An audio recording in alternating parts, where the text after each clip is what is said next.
2 Corinthians chapter 12. I have to boast, although it isn't causing improvement. Yet I will go on to visions and revelations from the Master.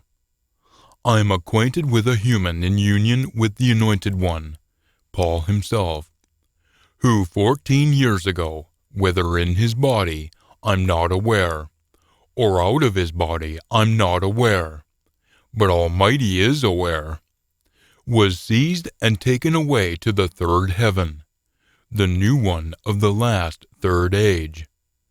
Now I am acquainted with this human, Paul himself, whether in his body or out of his body, I'm not aware, but Almighty is aware, who was seized and taken away into paradise, on the new third earth of the last age.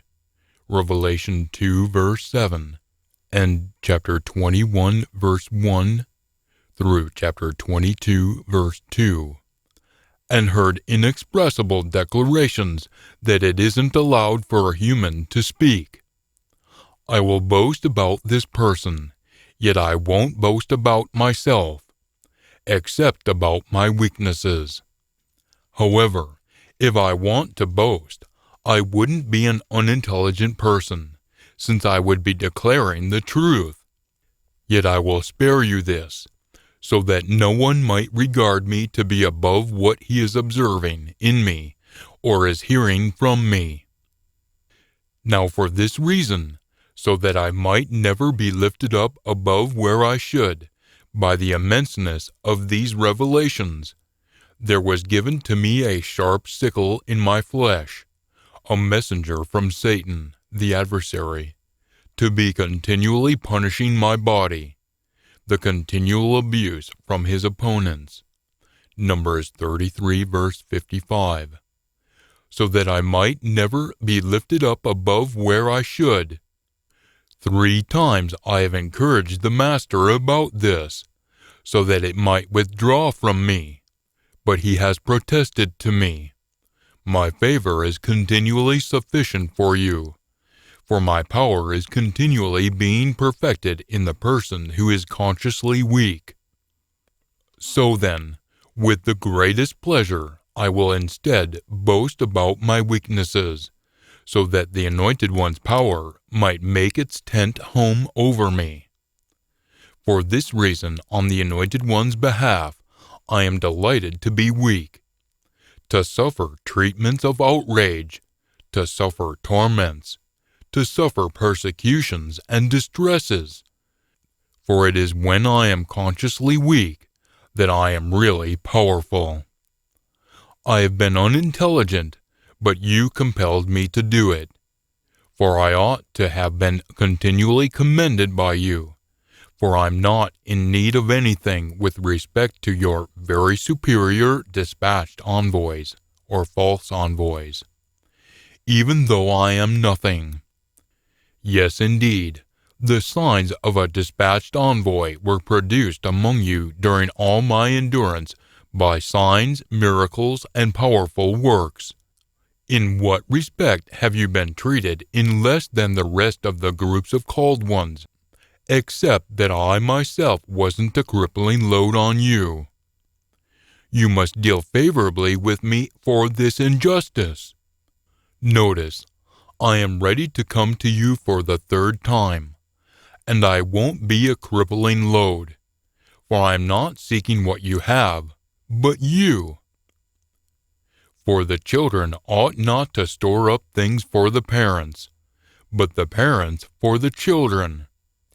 Yet with the greatest pleasure I will spend until I have exhausted all of my resources on the behalf of your sentient beings. I am being loved less by you than by my other children, because I am loving you abundantly more than them. Am I being loved less by you than by my other children, because I am loving you abundantly more than them? Yet it must be, I didn't overburden you. But since I am crafty, did I get you by trickery? I didn't take advantage of you by means of anyone that I have dispatched to you, did I? I did encourage Titus to go, and dispatched our brother together with him. Titus didn't take advantage of you, did he? Didn't we walk in the same spirit? Didn't we walk in the same footprints? That is, him step for step right behind me? Are you presuming all this time that I am defending myself to you? I am speaking while facing Almighty, and as a person in union with the Anointed One. And it is all on behalf of the building up of you, dearly loved ones. For I am afraid that, somehow or another, when I come, I shall not find you as I want to find you, and that you shall find me as you don't want to find me. I am afraid that, somehow or another, I shall find conflict, jealousy, rage, selfish interests, things spoken against one another, whisperings, people puffing themselves up, and turbulences.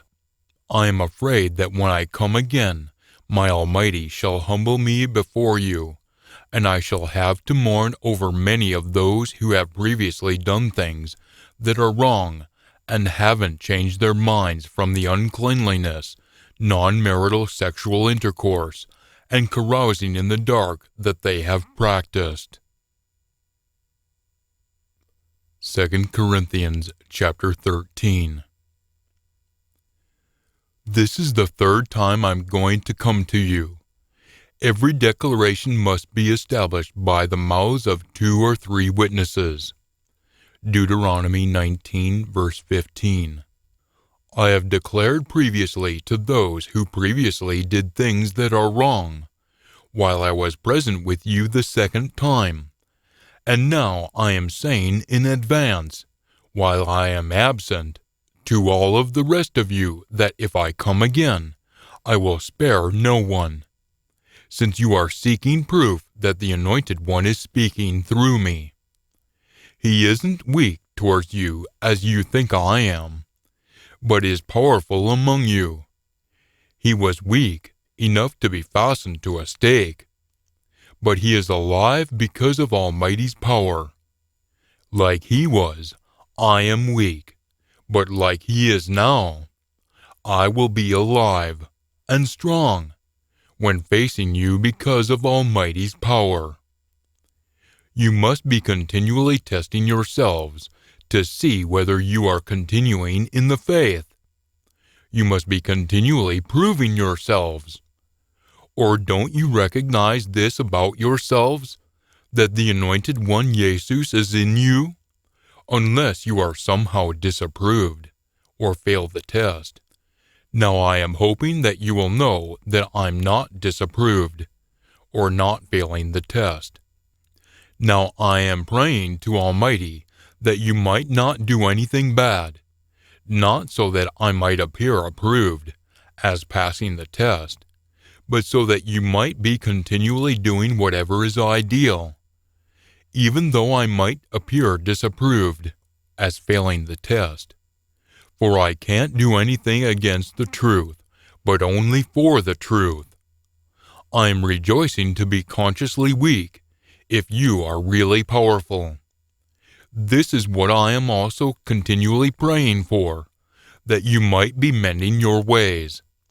For this reason, I am writing these things while I am absent, so that when I am present, I shall not have to use severity with you in accordance with the authority that the Master has given me, for building you up and not pulling you down.